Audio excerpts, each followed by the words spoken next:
Hello there, I'm Moldy, and yesterday we took a look at our first LEGO Star Wars duel, which was Ahsoka's and Maul's duel on Mandalore. As you can see, I'm still dressed up like Maul, so to transition from Darth Maul to Anakin, all we're going to need is a Jedi belt. Now this is where the fun begins, because our second LEGO Star Wars duel is going to be the duel on Mustafar, and hopefully Anakin doesn't fall off. But I'm straight away going to talk about the biggest problem with this set, and that is that Kenobi doesn't have the high ground. How could they not give Kenobi the high ground? This is a big oversight from Lego. They've put Kenobi's little droid on a low, and it does kind of work for this scene. Kenobi's droid is a lot flatter and a lot closer to the lava than Anakin's. Anakin got first dibs, so you can't blame Kenobi, but Lego could have, tweaked it a little bit, given us a brick to put. So that's what I'm going to do straight away and make sure Kenobi does have the high ground. Well, they're kind of level, but Kenobi gets the high ground later on. Now let's take a look at this duel. 75269 duel on Mustafar does look really, really cool from absolutely every single angle. From the side, it looks good. Even from behind, I do think it looks pretty cool because of all the little fire and lava and burnt metal designed all over. And we do have a little play feature with this, which is something that I guess we got on the last one, but this is more of a fire-in play feature, and there's actual cause and effects down here with these loose translucent orange studs. But before we get onto this, because this was released a year before the Duel on Mandalore, you'd expect it to be a little cheaper, but there is definitely more pieces involved. So this did retail for £20, $20. Interesting, you don't normally see those paired up, and €25. So a little more expensive for those of you in Europe. Definitely better to buy over in America, but not great if you're having to pay shipping fees to get it delivered. This does actually go for double its price new in box, and even used is worth about an extra 25% compared to its retail price. So those of you that did pick up an extra one, I'm sure you're enjoying the extra profits from that. Not a lot for you investors out there, though then again, Lego isn't really good for investing. 9p per piece, 9 cents and 12 cents over in Europe. A little pricier for Europe, but I guess you are paying more. But that's just because of the currency conversion. This set does open up. You can see just down here, we have some clip and bar elements that do hold together, so it's nice and sturdy when it is in this square form, which is something, if you are going back rebuilding this set, I definitely recommend clipping it. The instructions tell you to keep it open.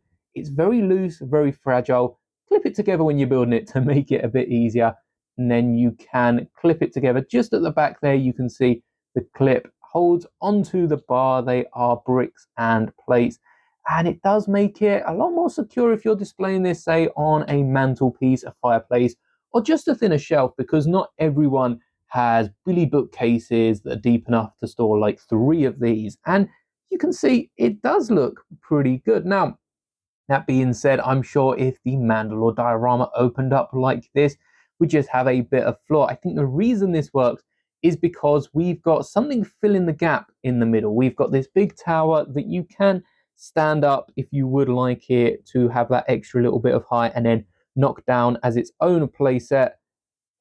Okay, it's not a great play feature, but it does eventually fall if you are knocking it down by your hand. And then we've got this lava feature that you can send those studs absolutely flying. Yep, they are lost to the netherworld, but you can send some studs flying if you want that extra splash of lava. One of the most cinematic Star Wars scenes, you see it on so many posters, of the lava crashing over as Anakin and Kenobi are dueling their way on Mustafar. So it's really, really cool that we can recreate that in this Lego set. Besides that, there's not too much. I guess we are getting that third minifigure in the droid that Anakin stands on. Pretty sure Kenobi's is more of a trailer than an actual droid, so not much going on there. Though I will say, we get a printed piece. We don't get any stickers in this set, and we do get a printed piece, which is the same front piece that I used to create my custom minifigure scale gonk. So it's nice getting a printed piece in this. It would also have been nice, I'm sure, if we got some sort of tile element fairly easy to unclip even with just the one hand. But if they were putting tile elements in these sets, and again, this is only £20. Oh, we got another stud.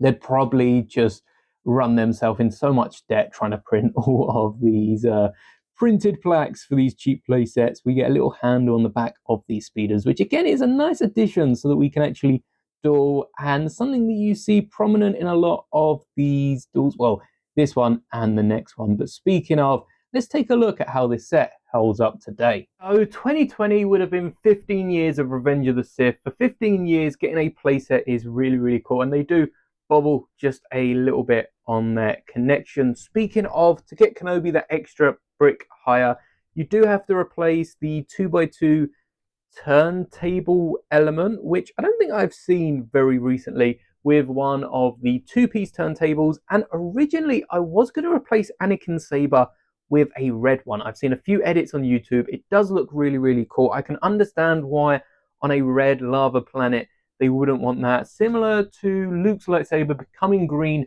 purely because of the blue Tatooine skies. But at the same time, I think the symbolism between the two blue blades clashing is just too good to replace with a red saber. Not everyone has a red saber because they're evil. Anakin hasn't fully turned to the dark side. He's still ready to overthrow the Chancellor when he gets back, and it's Kenobi that gets in his way, preventing him from doing so for absolute decades. What, like 2.5, nearly 3 decades in the Star Wars universe. But we could be getting something like that this year. I think we'd get something a lot closer to Ahsoka Tano's duel on Peridea, which looks a bit more like a diorama compared to this smaller playset, and would probably mean the price of this would skyrocket. Hopefully we can get a few separatists or even Mustafarians. But 2020, when this set came out, we did get Vader comics, and a really, really good run of Vader comics if you haven't read them. I've got a mock that I'm working on that's kind of inspired by one of the flashbacks from one of the later Vader comics. But Vader does return to Mustafar. I think Vader probably returns to Mustafar a few times, considering that's where he built his castle, but he does return to this same monument that he had the clash with Kenobi. Again, probably why he built the castle there, so he could focus on his pain, anger, and the suffering that was caused to him after this clash. But he returns to this same area, and it's really cool. We've built a mech based on that specific issue before here on the channel, and I don't think I was making videos or making content when I built my original diorama based on the Duel of Mustafar. Basically this with a little lava bank where Anakin could be burnt up and just shrivel away. But there might be a video out there somewhere, and I think this has really, really held up. I think if we don't get a set like that this year, we've got Anakin in Ahsoka's Eater. Kenobi's rumored to come in another set later on this year. I think it's like the V19 Torrent with another Asajj Ventress, which is always welcome. The two of those should definitely come in a set. I don't think they have so far. And if we don't get a Duel on Mustafar, I see this set being quite popular. Only double its price, new in box. Is it worth the 40 quid? No, you could definitely part this out for a bit cheaper, especially considering Anakin also came in. Is this the same figure that came in the Eater? And then Kenobi also come in Grievous's stuff, like with that 212 Airborne. So even the figures should be fairly cheap to pick up. So if you do want to save a bit of money, I would recommend parting this out. If you think it's worth it, get in the box with it, go buy it new for 20 years of Revenge of the Sith. It's definitely still a really fun play feature. And those studs, being able to flash, I mean, you saw how high that stud jumped earlier.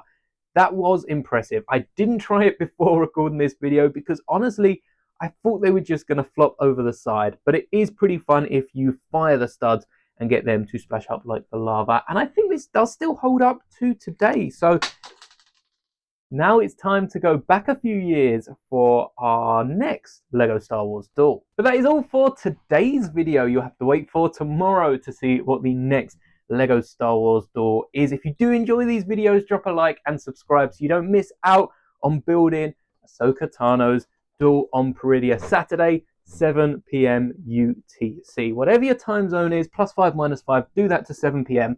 And I will see you there this Saturday. Until then, may the bricks be with you, always.